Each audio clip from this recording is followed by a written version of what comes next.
উচ্চারণ একই হলেও বানানের কারণে অর্থের পরিবর্তন হয় এমন কিছু শব্দ আছে যেমন হেয়ার। এই যেমন এস ই আর, এই হেয়ার অর্থ হলো সোনা, আমরা কান দিয়ে যেটা শুনি সোনা। এস ই আর ইউআর, এখানে S A I R hair, এই হেয়ার শব্দের অর্থ হলো চুল। আর এস এ আর ই, এর অর্থ খরগোশ। আর উচ্চারণ একই হলেও বানানের কারণে অর্থের পরিবর্তন হয় এমন কিছু শব্দ আছে যেমন হেয়ার। এই যেমন এস ই আর, এই হেয়ার অর্থ হলো সোনা, আমরা কান দিয়ে যেটা শুনি সোনা।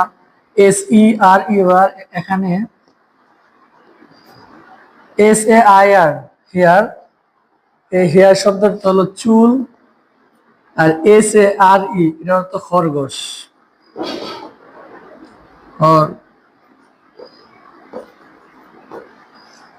উচ্চারণ একই হলেও বানানের কারণে অর্থের পরিবর্তন হয় এমন কিছু শব্দ আছে যেমন hair.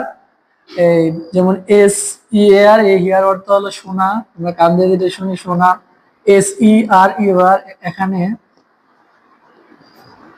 S A I R hair, এই হেয়ার শব্দের অর্থ হলো চুল। আর এস এ আর ই, এর অর্থ খরগোশ। আর